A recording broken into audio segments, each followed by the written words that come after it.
Well, let's try this. Let's try this again. Get your tinfoil hats ready. It's Garland Nixon and Steve Poikonen. It's time for Griftbusters.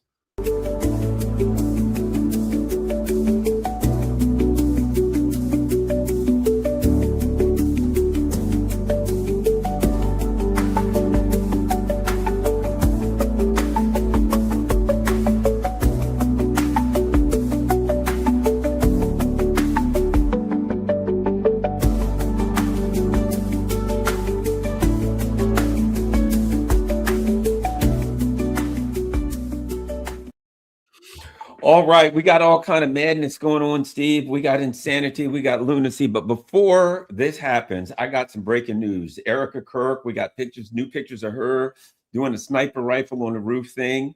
All kinds of stuff happening. But before we do this, I got to throw this at you, Steve. You're going to love this. You know what? I got to say, the Russians have the best sense of humor. Okay, this is breaking news. Most people haven't heard this. Breaking news. Putin offers $1 billion to Trump's peace board, right? Remember, Trump said you pay $1 billion and you can be on it. So the Russians, President Putin said, great, you know what? I'm in. I'll give you $1 billion. I'm in, right? But listen to this. Moscow is ready to contribute to U.S. President Donald Trump's Board of Peace initiative. President Vladimir Putin told the Russian Security Council on Wednesday. He suggested using the Russian assets frozen in the U.S. to make the $1 billion payment. All right. They know they ain't never getting it back. They know they ain't never getting it back. And he's like trolling. Yeah, good idea. There's a billionaire. Use that. I think it's hilarious. That's perfect. That is. It's perfect. It's fantastic. I mean, hey, look, since you already stole the money, why don't you go ahead and take a little chunk and buy my seat on your technocracy governance board? Here's what he says. Russia could provide $1 billion for the organization, quote, right now, even before we decide whether we'll take part in the work of the Board of Peace, the Russian president said, citing Moscow's special relationship with the people of Palestine. The sum could be taken, quote, from the Russian assets frozen by the previous administration, he added. Moscow has always supported and continues to support any efforts aimed at strengthening international stability. It's hilarious. I think it's trolling. Oh, certainly. Yeah, it would have to be. It would have to be. I mean, and on the off chance that Trump was like, oh, okay, sure. Then it would force a legitimate audit of what has happened to anybody's frozen funds, which I'm sure would result similarly to every other audit the U.S. government has conducted on itself, in that we're never going to pass one. So how about there's a mass shooting over here, or suddenly there's a flood over there, and we don't know what happened with the audit. It was probably communism. Well, and there's another really awesome part of it, right? Okay, it's clear the Russians have written that off. They know they ain't never getting it back, right? But the money's sitting there, isn't it? And it's in accounts, isn't it? And it's earning. Just think how much money $1 billion earns per year, right? So whatever bank, whatever institutions, you name it, have that, right? They're making probably 100 million a year off that money sitting there, right? And it's been so let's think about this.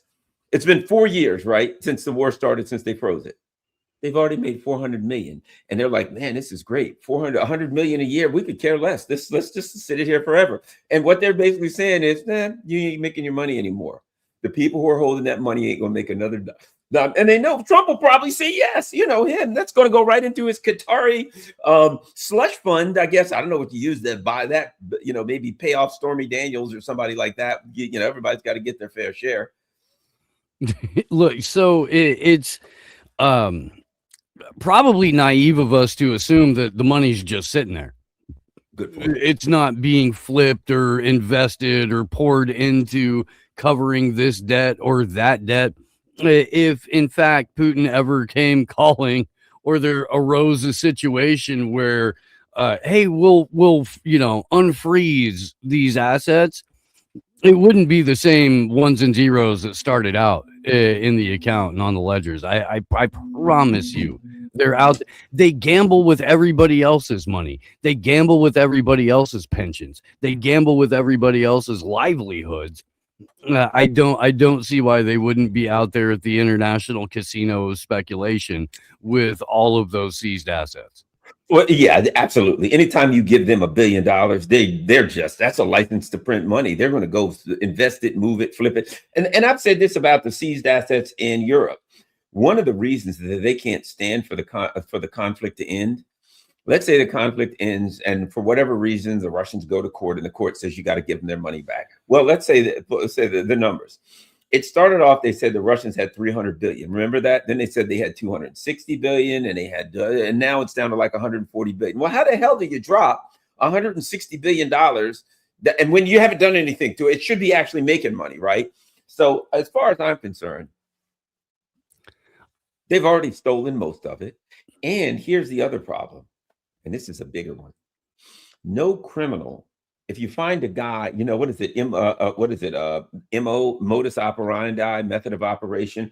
If you find a guy who has a particular crime that he's into, that's what he does. You know what I mean? This guy's a stick-up artist. This guy sells meth. This guy breaks in the house. This is his specialty, his area of expertise. If they stole a little bit, they stole a lot. What happens when the people in the Qatari says, oh my God, you stole some of that? We'd like a little closer look at our sovereign fund that's sitting in Europe. And then somebody else in Singapore, and all these billionaires and sovereign wealth funds say, we'll get a little jumpy. We'd all like to look just to be sure that our full sovereign wealth fund is there in Europe and here and there. They've been picking and stealing a lot of it. A lot of people are going to look, their money's gone. It's been lent, it's been borrowed, it's been stolen. And if people start snooping around in these European banks, they'll find that, look, if you got $100 billion in this bank, it's fine as long as you never asked for it. And I'm like, it's secure, don't worry. And if I come in and call it and say, okay, I want my $100 billion, well, we only really have 10, the other 90 we stole. That's what they're really afraid of. Which is exactly why Trump is suggesting a United States sovereign wealth fund too. Because if they ever go looking in one, we transferred it to the U.S. fund. Can we look at that? No, we have an injunction saying that nobody can. In fact, that was pivotal to the creation of the U.S. sovereign wealth fund, is that if anyone ever wanted to audit it, it would be a handicapping and a completely brutal labyrinth of no, until we dragged it out through multiple administrations and either had another financial collapse, which will be completely orchestrated, or we'll all be on that one world complete tokenized currency. And then individual sovereign wealth funds will be something that would be an antiquated thought, because now everyone is over onto a blockchain and it's a different world that we live in. Speaking of like really crashes and things that could happen, here's one that is doomed. I mean, we're doomed now. We're in deep and serious trouble. There's a lot of things I thought maybe. Now, all this time, I thought that it was a speculation on Wall Street in the city of London that was going to blow the economy up. I was wrong, Steve. You ready? The Bank of England expert warns alien disclosure could crash the global economy. That's right, Steve. We now know. Look at that. And there's an alien. That's Bibble. Former Bank of England analyst has issued a stark warning. Quote, if the White House officially confirms the existence of aliens, the global economy could face catastrophic disruption. A financial expert with a decade of experience has warned. Speaking to the London Times, argued that the disclosure of alien intelligence could trigger unprecedented disruption across global markets. Her warning has already sparked debate among economists, policymakers, and I guess in aliens too. I mean, I guess the aliens are like, oh crap, man, we're gonna get blamed for all this shit. This is messed up. What do you think, Bibble? Let's go for it. I don't know. So they're saying Trump may come out and say there's aliens, and if he did, now I don't know how you get there from here. I don't know how this works. All right, guys, got an official announcement. Here's my friend Bibble. All right, hi, Bibble. Okay. And then he goes and everybody goes, oh, son of a bitch, there's an alien after all. And then the markets just crash. How does that make the markets crash, Steve?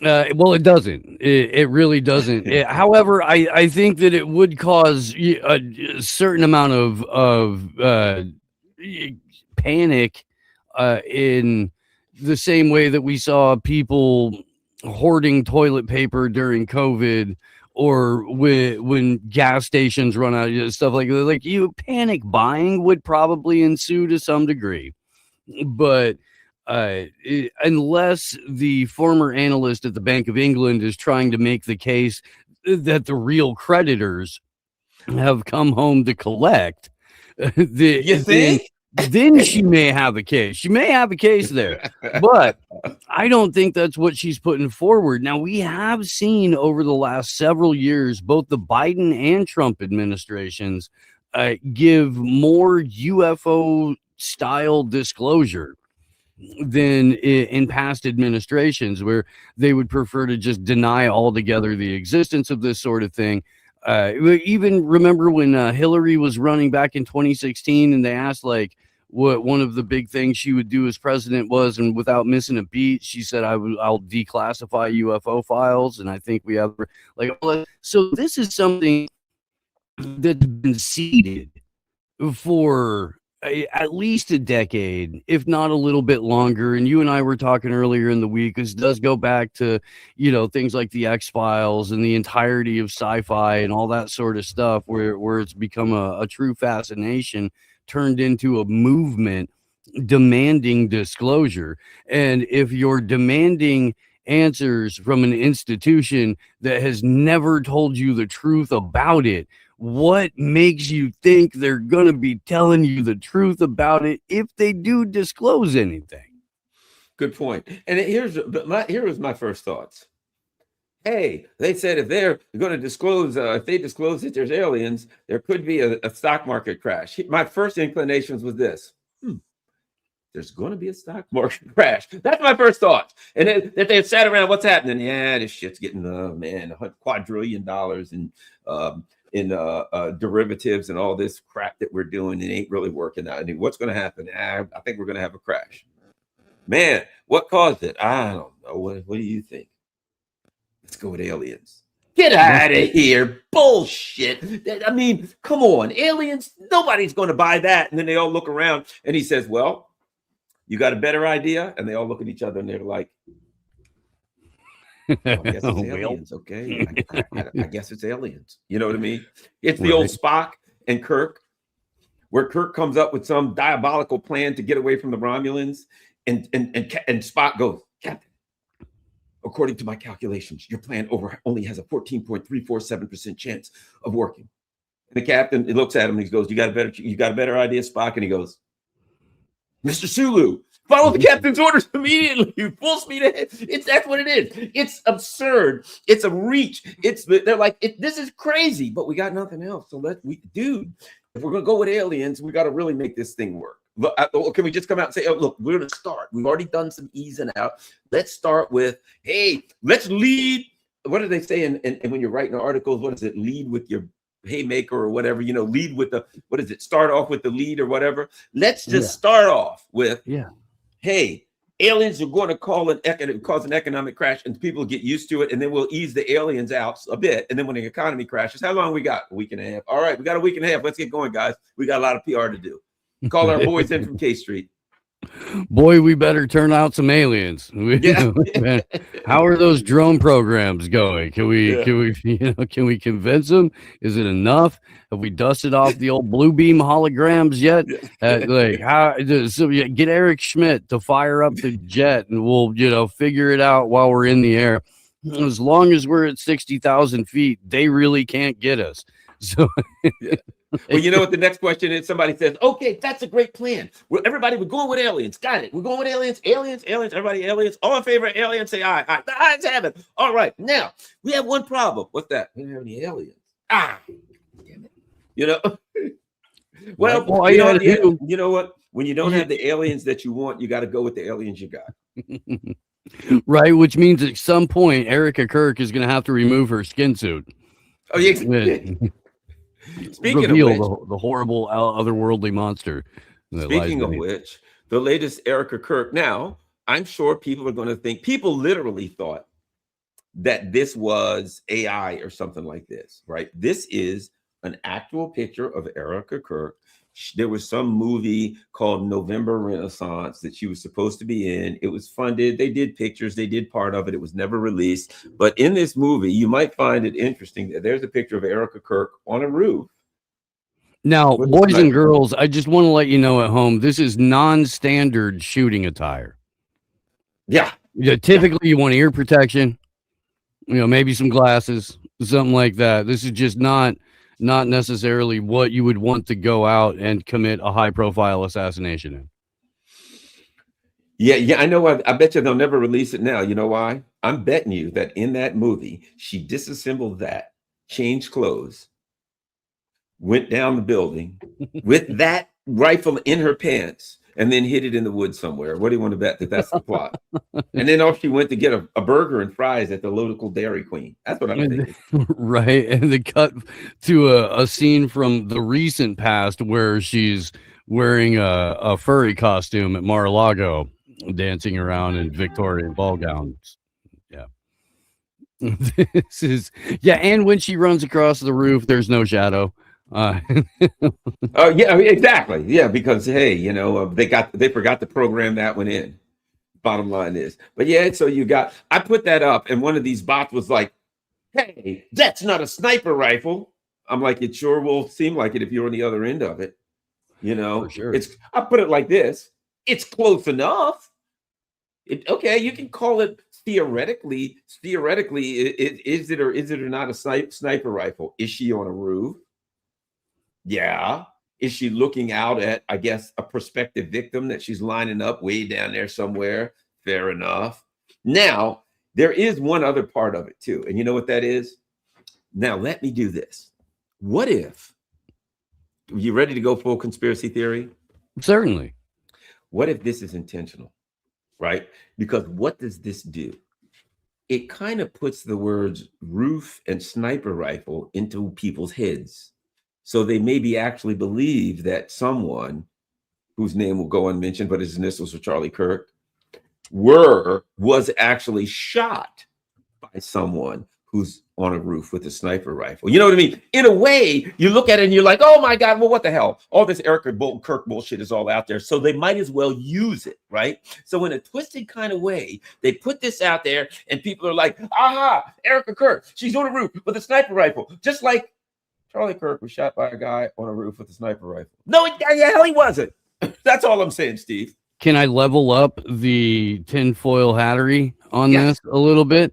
Okay. Are you familiar with Michael Aquino? No. The high-ranking U.S. military official who wrote the book Mind War, which is all about psychological warfare, who ran U.S. Army PSYOPs, who was an avowed, confessed on national television Satanist, who was linked heavily to MK Ultra programs. Now, he bears a striking resemblance to not only Erica Kirk, but current Vice President J.D. Vance. And it is not out of the realm of possibility that, much like many other people in recent public light and stories, including Jeffrey Epstein, Stephen Hawking, and a number of these other people, had long-term longevity projects using their own genetic material in order to further them. I'm not saying that J.D. Vance and Erica Kirk are MK Ultra babies who were raised in a Finders or Monarch-like cult that Michael Aquino led. However, if you look at everything around them, it is odd. All of the overlaps that occur between the three figures, the whole born in Ohio thing, the whole not really backstopped formative years, the showed up more or less all of the sudden J.D. Vance as a cub reporter in the Marines, and Erica Kirk as a beauty pageant contestant who was summoned to the pageant, not who grew up doing pageants and entered them, but was received a letter in the mail magically saying, hey, this is an anonymous individual. You have no idea if I'm an adult, but you can assume I am because I'm representing a modeling agency. And we thought that your teenage daughter was a smoke show. How's about you bring her on over and we get a better look at her? And the parents went, oh, great. Great. Dingo in the chat there is also saying Fort Huachuca is, one of the known bases for psychological warfare. And the movie that you mentioned, November Renaissance, which is a terrible name for a movie. I understand why it didn't get picked up and distributed. Garbage. The 14 out of the 18 people involved in any part in the movie with parts in it were all based out of Fort Huachuca, or as Kurt Metzger is calling it, Fort Hochtua. Oh my God. How about this? Let's look. Let me try to do this. Oh, and I don't know if you saw this or not, but Turning Point USA has done a mass round of firing. Between 30 and 40 people all got pink slips over the weekend. Interesting. Let's see. You talk about people who resemble each other, right? Let me show you something. Let me see if I can get this up. Is this the Barbara Bush, Aleister Crowley thing? No, this is even better. Okay. This is the woman. Oh, right. This is a woman named E. Jean Carroll. Yes. She's the woman who sued Trump allegedly for grabbing her, right? Mm-hmm. This is the guy, Ryan Ruth, who was on the fifth hole, who supposedly was going to. The more you look at those two, there is an uncanny resemblance. It really is. An absolute. This is not, and this is like not one of the best. There is an uncanny resemblance between E. Jean Carroll and Ryan Ruth, who, might I add, if you follow that case, the last thing that I saw was the government has now said they've classified all the evidence in the Ryan Ruth case because it could be damaging to national security if we see it. Now, let me add one other thing. If you listen to E. Jean Carroll and you listen to Ryan Ruth, you will quickly realize they're both friggin' nuts.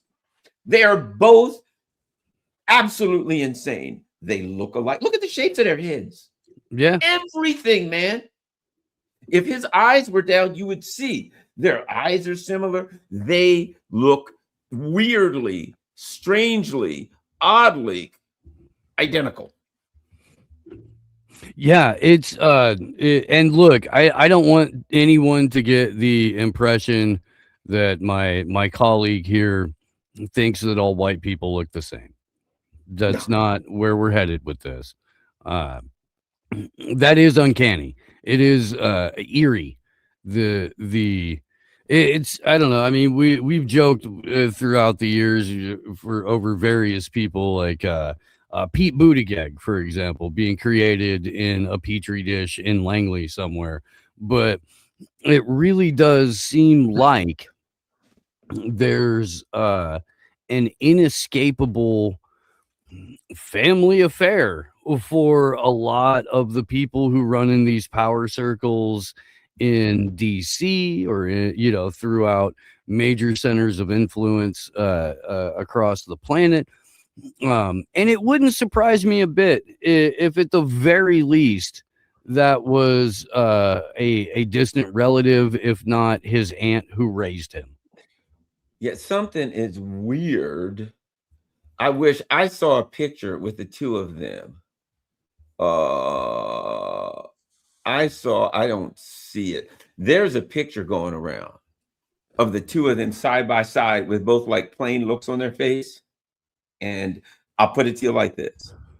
If you told me they were identical twins, anyone, you would look at it and say, yeah, they're identical twins. They're identical. And I'm like, I guess it's just maybe the aliens are screwing with us. About that. Maybe the aliens really are like, oh man, let's have fun with you sons of bitches now. Woo-hoo-hoo. Here. There's only so many like types of individual they drew up for villain So they just all look alike. And they like Yeah. draw a card. The aliens are drawing cards. What do you want to go with? Which I say we go with the alpha model. Let me see. I'm saying we go with the T800. The T800 alpha. All right, I'll flip you for it. Damn it. The alpha model again. Rock, paper, scissors. God damn it. It's T800. Okay, but they both look alike. The humans are going to figure us out. But that's what makes it even better. It's really going to screw with the humans. And only a few of them will figure it out. Yeah. Yeah. They actually did release a T800 humanoid robot. Oh, really? It's for whatever reason. And I don't know why, but yes, it's a Chinese origin. It debuted for the first time at CES 2026. It boxes. I do have a very brief clip I can send over to you in the private chat real quick if you want to put it up. Or if you want to bring it up, like, can you see if you can go ahead and share it? I think it'll ask me to allow you Certainly. to share it. Yeah. But yes, this is they named it the T800. Oh, I didn't name it the T800. They did. The people who made it. So if you know your Terminator lore, we are 2 versions away from the T1000 and just a couple advances in technology away from the T2000. And hopefully that will get us a John Connor. I don't know. Well, we need one, and we need one quick, buddy. Yeah, there we go. There we go. Let's check out. Bring up the share screen here. This is the T800.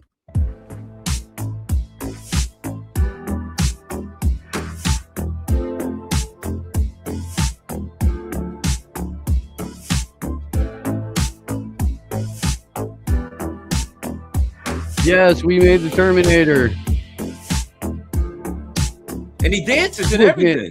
All the Fortnite dancing in the world isn't going to get me to put down the flamethrower or the EMP gun or any of that. I will not be swayed. Wow.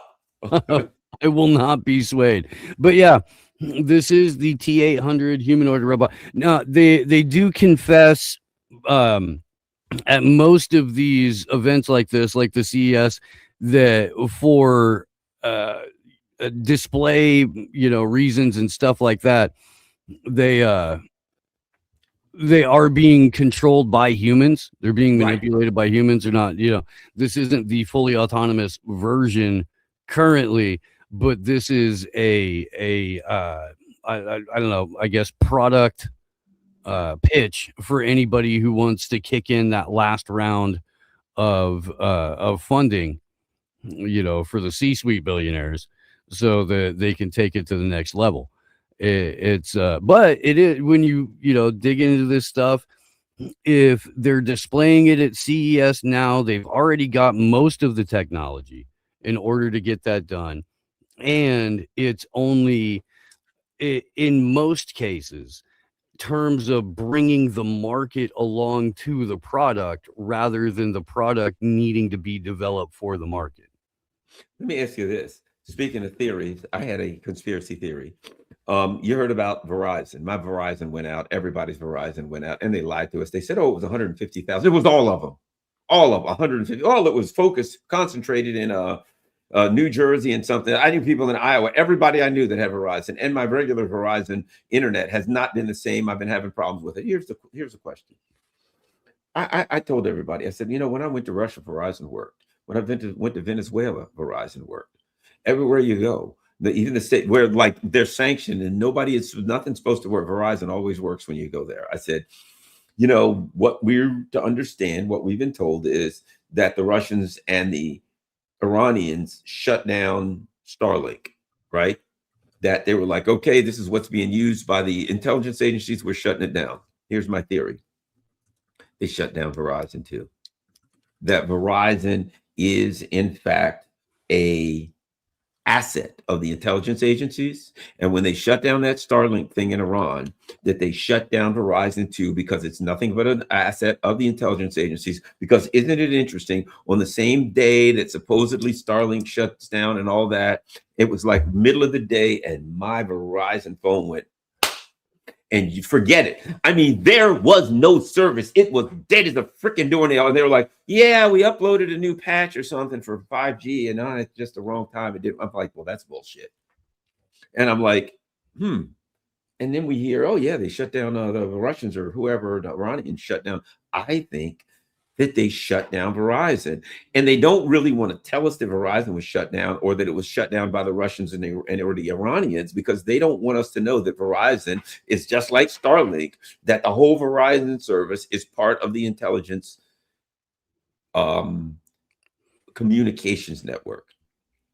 No, I mean, it's very, very plausible. And if you were going to do a retaliatory attack, even if it's just the Iranians without any help, sure. Going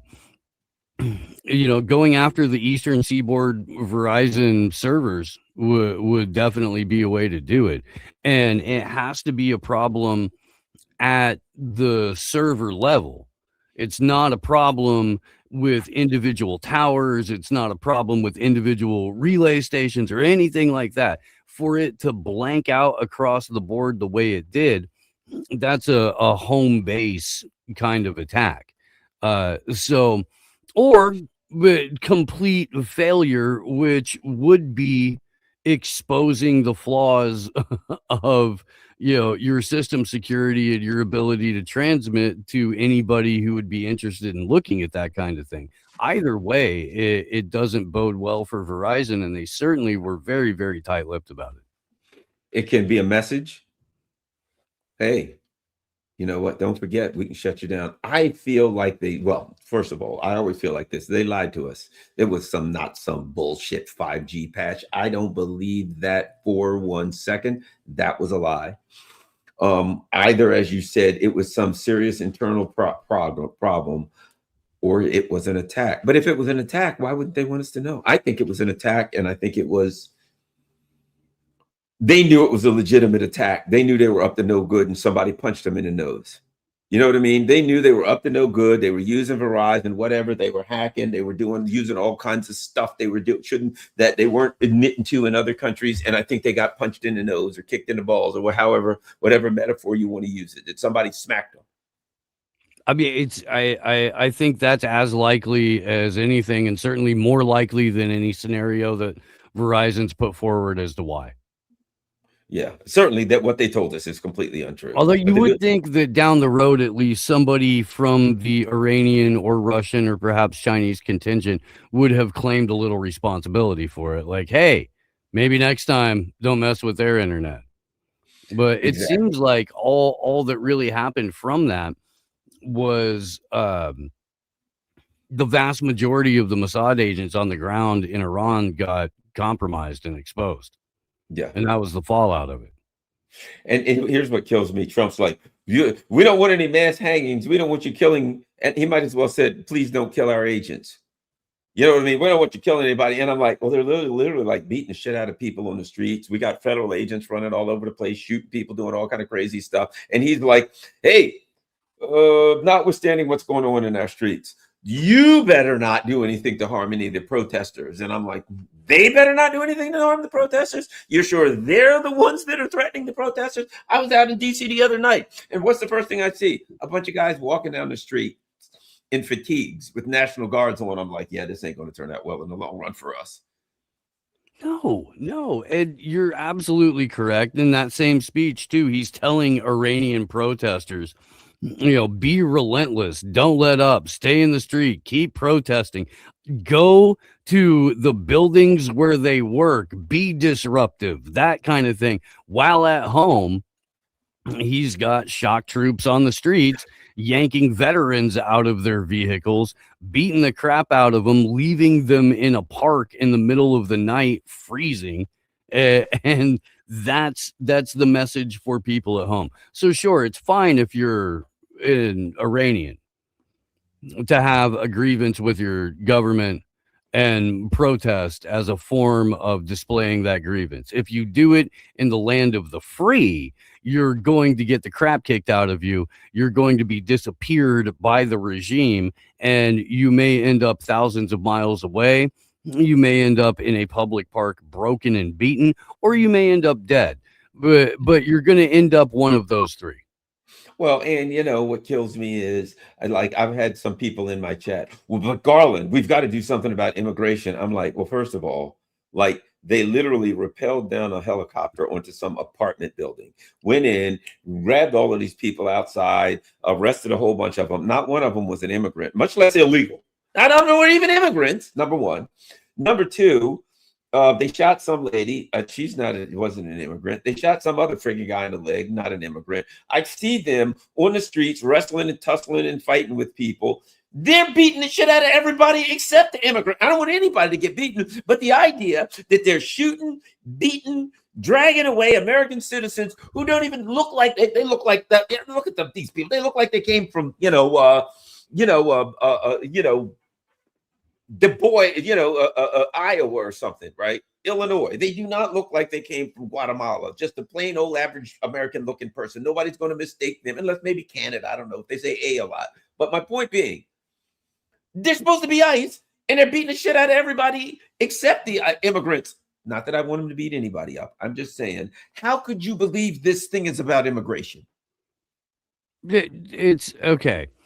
Because you're being paid to convince other people it's about immigration. That's the only really, or your tunnel vision is so extreme that it hasn't entered into your head that in order to do all of the things that the administration has promised to do in regard to immigration, a massive surveillance and tracking grid has to be built and implemented and operated at all times. It's such short-sighted nonsense.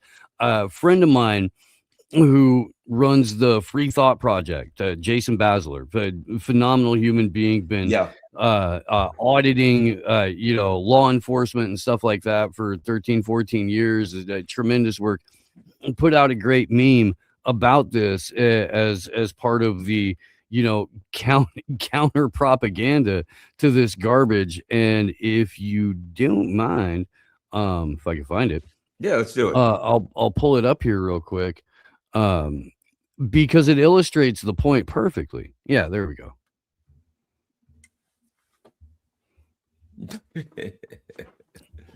So if all you're focused on is deporting illegals, you miss the normalization of militarized police, the expanding budget and power of ICE, unaccountable enforcement apparatuses, everybody being a domestic extremist, the merger of big tech and the Department of Homeland Security, the permanent emergency powers, the internal passport system. Kristi Noem told us, don't be surprised if, as an American citizen, you are frequently asked to provide your papers.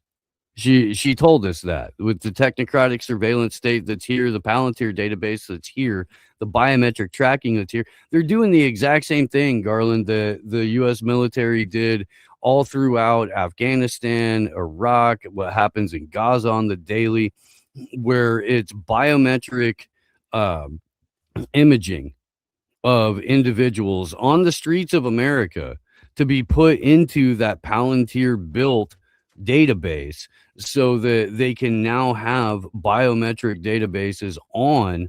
It doesn't matter if you're here legally or not, everyone in the country. Oh, well, and look, you could see during COVID what was happening when they had people. I remember I was up in New York and they had some app and it was your pass to show that you've been vaxxed, and you can get on the train, or you can do this and that because you've got your phone app with your papers. And back then there were those of us saying this is like Nazi Germany, where some Gestapo SS guy can walk up to you anytime, 24 hours a day, and say, let me see your papers. If you don't, well, in this instance, your papers on your phone. And I'm sorry, these are not the correct papers. Take this dog away and shoot him. Right. And that's always been the direction they're going. And you can listen to them talk and they'll pretty much tell you that's what we're trying to do. Okay, it didn't work with, they got people to wear masks, maybe they got them to stand 6 feet apart, but they couldn't. Some areas they could get the app a little bit, but not nationwide. And I think now it's like, okay, we got to get rid of the illegals. How are we going to do that? Well, every single American's going to have something to show they're not illegal. Yep. How else are you going to know? How else are you going to know? It's not like all Americans don't carry around identification at all times anyway. It's not like everybody's fingerprints and social security numbers aren't on record from birth. It's not like there haven't been mass increases in the way that all of our habits and our personal information are tracked and stored and sold and resold. None of that exists. So unfortunately, the only thing we can do is throw you into a biometric surveillance grid because, golly, there just aren't any other options. I recall the whole Canadian truckers thing, and I'll never forget the truckers like starting to get what was going on. And one of the truckers said, now when we come up to the US border, we all have to have some app that we download, right? And they said, and we pull up to the border and we look at the border guard and say, well, he'd say, no, we've already got it all. When you pull up to the border, it picks up your phone without you doing anything, and it collects the information off your phone. So by the time the truck got to the border, that app had already transmitted pretty much everything on his phone. I'm guessing probably does it all the time. And not only that, they're going to say, well, for safety reasons, we need to know where you've been because you might have been, in the wrong place, picking up the wrong thing or whatever. You know what I mean? So you're going to they had an app, but this app, when they pulled up to the border, already had all of their stuff. The border guard already knew who they were, knew everything, you name it, knew what there was in their truck because they had to put in their app what was in their truck and all that stuff, their destination and all that kind of crap, right? Well, that's where we're going. That's where they were pushing towards. So it didn't necessarily work in COVID. That little devious, diabolical plot fell apart. So now you just use terrorism. You use a combination of illegal immigration and domestic terrorism. You're either one or two. You're facilitating that, or you're a domestic terrorist, or you could be. So they got to have an app on your phone so they can know everything. And it's right now they already do that clandestinely. They want to do it out in the open so everybody knows they're doing it. So then they can just call you out. Right now they have to deny it. They want to stop denying it, and they want to say, not only that, let me see your app. You got to have the app. And all of this just increases until people accept their new reality that there's no such thing as a Third Amendment anymore, that the government is quartered in everyone's home involuntarily, 24 hours a day, 7 days a week. And the only thing that's currently keeping that from being a massive nationwide class action lawsuit against the government is people still click those terms of service. Exactly. It sets you up. So so you don't really know that everything you have is being taken, but it's going further. And even though everything we have is already very much surveilled, it's not the same as if they push it to the point where you know it in the open, and then they can just require it. And then they can just show it. And then they can admit, and then they can charge you because you don't have it on the phone, but it's not up to date. Where were you? Then they can come get you. Did you see the other day, these cops knocked on some guy's door in good old free love, free Florida, where freedom flows like nothing else. Oh, yeah. And some cops walked up and knocked on this guy's door because of a post that he had made about Israel. Did you see that video? And he's like, hey, I forgot. And they're like, well, did you make this post? And he's like, yeah, what the hell? So the couple of things that stood out to me about that. One, 3 police vehicles showed up to this guy's house. 3 of them. Only one of those was clearly marked as a law enforcement vehicle. Only one of the officers was dressed as a uniformed officer. So even the cops now and for a long time, but especially for stuff like this, they're adopting the exact same tactics as the federales with ICE, in that, more and more often it's showing up in unmarked vehicles, more and more often it's showing up with only a badge around a chain that you may or may not have exposed, presenting credentials as something that's out of the window, identify all that kind of stuff. It's a shit test for the citizenry. And yeah, I think that was in Texas. The one that's been going around a lot from Florida was a cop that was sent to yeah, this lady's house because she criticized the mayor for the mayor's support of Israel. So it's Here, two separate incidents. well, how about But yeah. this? How about this? Here is the propaganda online post about the mayor. This is all about the mayor. Well, actually, it's not really completely about the mayor, because she basically said something about, let's see, where is it? The commented issue described Maynard as someone who consistently calls for the death of all Palestinians, a reference to the mayor's since-aborted effort to evict the theater for screening a documentary about the West Bank critical of Israel. So if you read this, it's just about the mayor. They leave out that the issue at hand here was about the issue of Israel. So it's just, it just happens to be about the mayor, but they leave out what it's really about. They don't let people know. Oh, well, because they got to cover the incident, but they got to cover up the incident at the same time they cover the incident. Yep. And if it wasn't for the fact that she was recording, she had already had some experience both with the legal side of this and running for office and stuff like that. She wasn't in a place where she knew her rights and knew what was going on. They could have fined her, arrested her, whatever. It's absolutely vital that you are able to record police encounters. That's a one of the few things that is still keeping it at somewhat of an even keel, even though it's pretty out of hand in Minneapolis right now, with Trump promising 1,500 Army troops on standby, who have all been in Alaska training under severe weather conditions, ready to deploy to Minneapolis.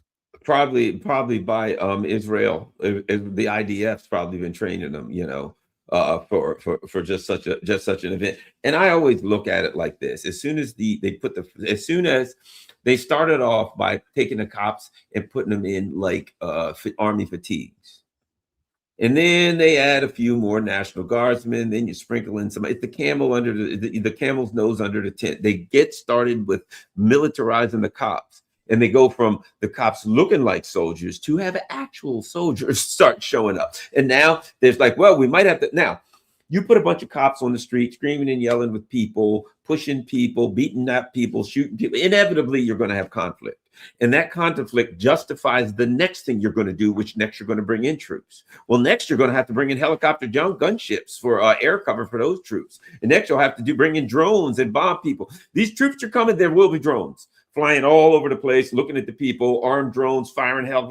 Next thing it will be a Hellfire missile hitting a Honda Passport, guaranteed, done, with like a family of 4 in it. Yep.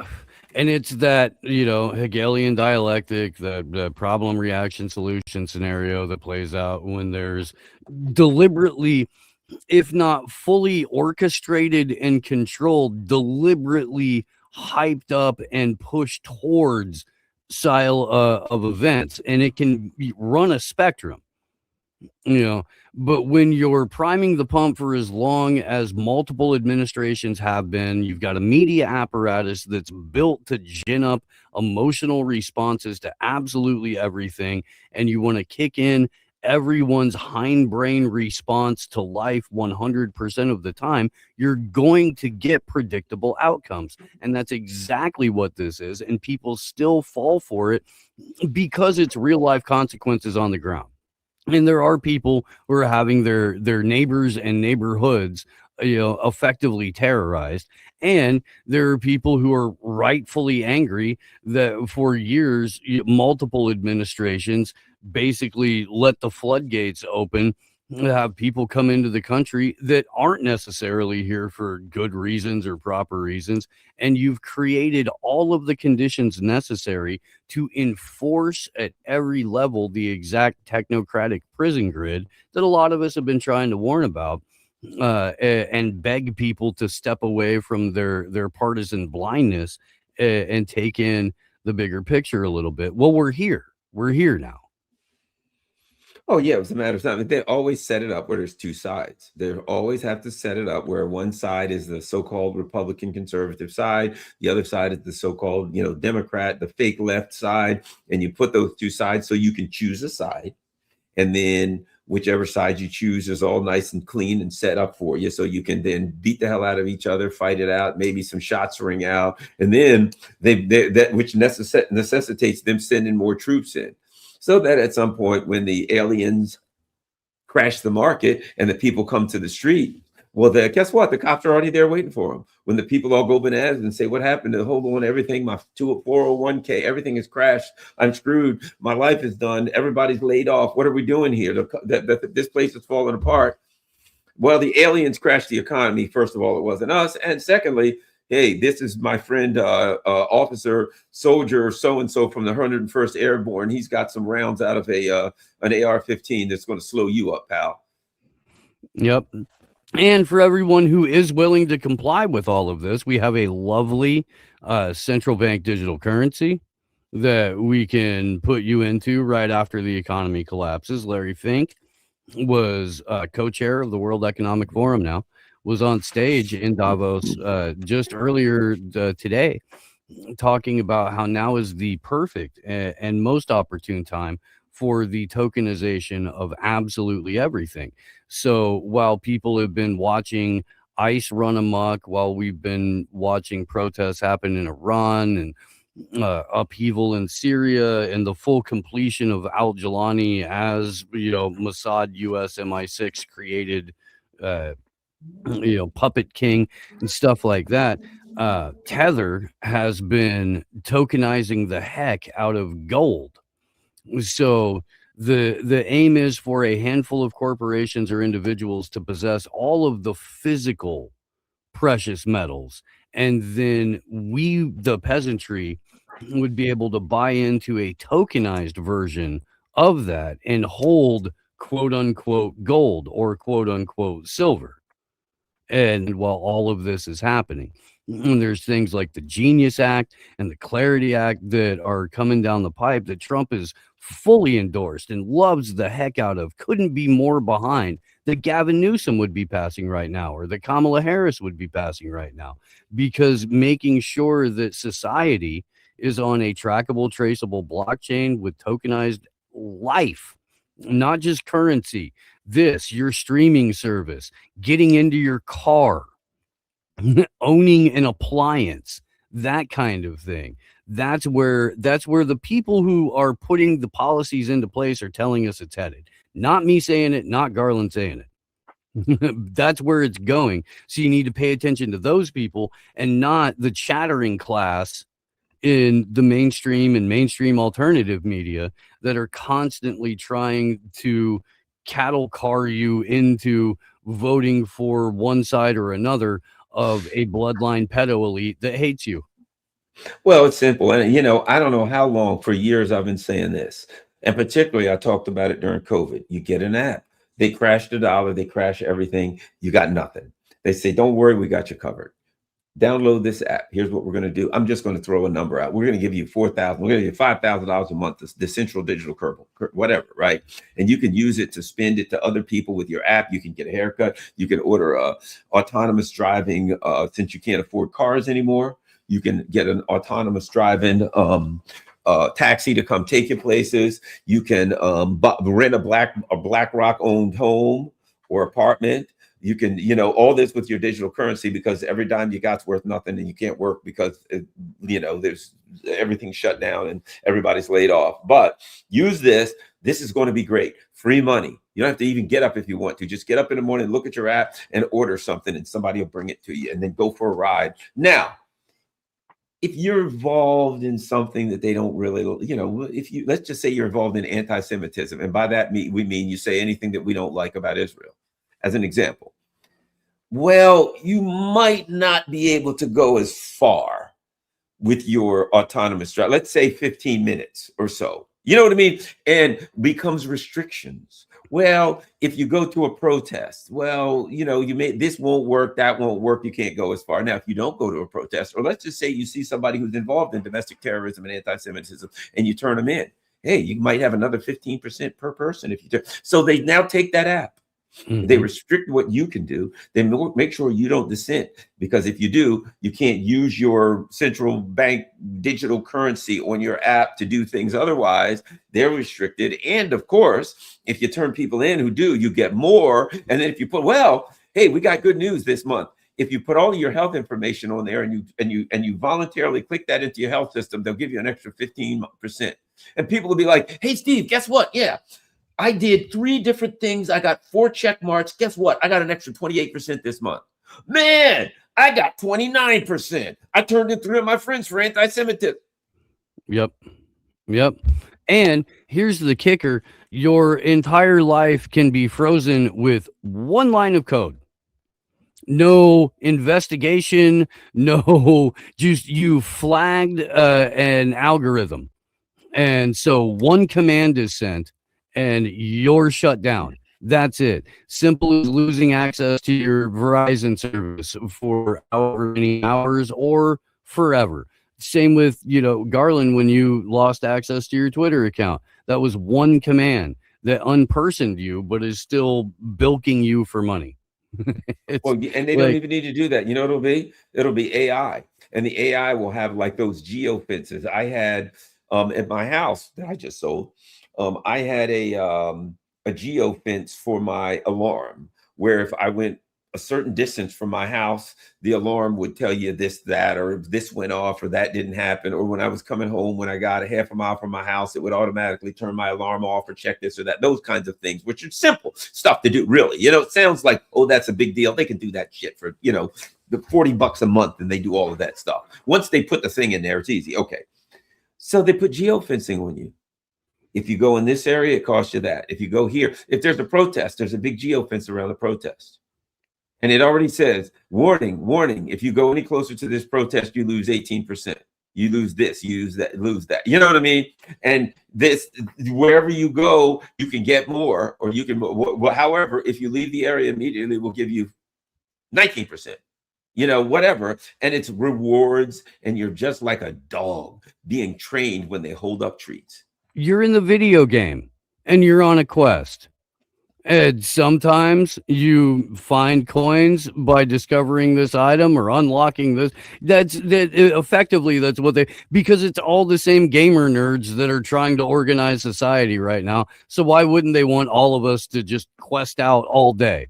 And regardless of what Elon says, I don't think that we're going to get that universal high income where we can all just wake up and go fishing all day. I don't think that's going to happen. I don't.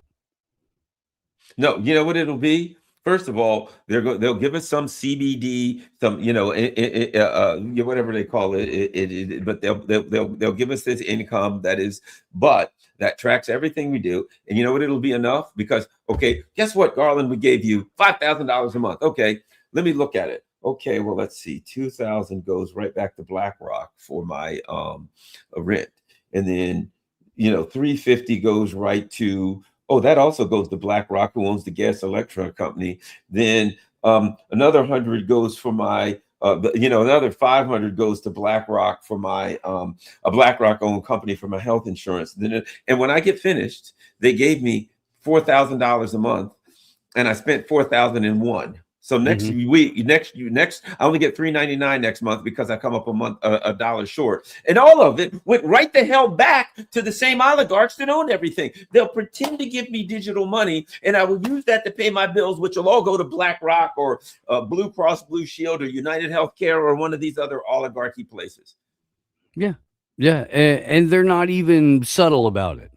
Like, reality is being written for the scrolling class right now that has information on in the background, and are very busy watching, AI generated reels of, the Donald Trump beheading vampires or something like that. And that's what so information is on in the background, so they have to come out and they have to repeat the most base level parts of the plot over and over and over, just to keep the public whose brains they intentionally gooified halfway engaged enough to give them their money when it's election season again. They had these people cheering for Doge. Doge is great. And we're like, oh, wait a minute. We just got a bunch of schmucks run amok who are going to go into all of the government programs, and they're going to access everything, and they're going to have all your information. And there were some people going, time out. They shouldn't be able to get access to everything. And they're like, no, this is Doge. They're doing it to save money. The government's here to save money. I'm like, the government's never in here to save money. And did you notice? I forgot which of the things they got into, but that was the big one. And once they got into that, they're like, no, you can't let them get into that. Then they have every bit of information about every American. They got into that, and then Doge shut down. Yeah. And it was like, yeah, Doge is great, but we're going to take a little break and get back with you. And they were gone. And you were like, what happened with Doge? Oh, we just need to steal everybody's social security number and hand it over to Palantir. But yeah, it's the liberals' fault. Right. Yeah. If only Yeah. they'd have let us keep going. Yeah. You know, And we would have there done was a better somebody in the job of- chat that does this every time that we discuss the fundamental flaws in the state, which is, okay, well, what are your solutions about it, bright guy? And the first thing that anyone and everyone can do to put you on a path to the right direction is to change your consumption models all together. And this is, when I say that, I mean everything that you consume, where you need to change your consumption model for media and information. Probably read a little bit more. Don't rely so much on 30-second snippets and clips on massive social aggregate media aggregate platforms to get a picture of the world. Change your consumption model in terms of what you put into your body. Stop eating crap at the grocery store. Garland is a prime example of somebody who eats right and eats healthy. It's very easy to do this too. You change your consumption model about what you engage with spiritually as well. It's very, very easy to do this. Your entertainment, your information, your food, just change your consumption model, and everything about how you learn and move and do is going to change accordingly. If you really want to get into conspiracy theories, get a couple of chickens, raise them up in your backyard, and then look at eggs that come from your chickens versus eggs that come from your grocery store. Then ask yourself why and start looking into it. And the next thing you know, you're going to be getting labeled a bizarre alt-right extremist. Absolutely. Steve Poikonen, tell everybody where they can find you. So make sure you check me out on AM Wake Up on Rumble or Substack or Odyssey or BitChute, sometimes on Twitter. Go to independentmediaalliance.net for all of the links, and as well as links for other people that I frequently collaborate with. Garland, it is always a pleasure, my friend. Yeah, definitely, man. And I've got a merch store that Steve and I are where. Steve, you have a merch store, don't you? Merchandise store? Oh, absolutely. Yeah. Which and links to all that stuff are in every description of every video I put out. But it would be it's AM Wake Up item order .home or /home. But yeah, it's I don't have the Big Frog address for my particular store in the memory bank at all times. I should, because I have incredible stuff that you should put on your body, including this, which is Bill Cooper on a pale horse. If you know, you know. Yeah. Let's see. Let me show people what it looks like here.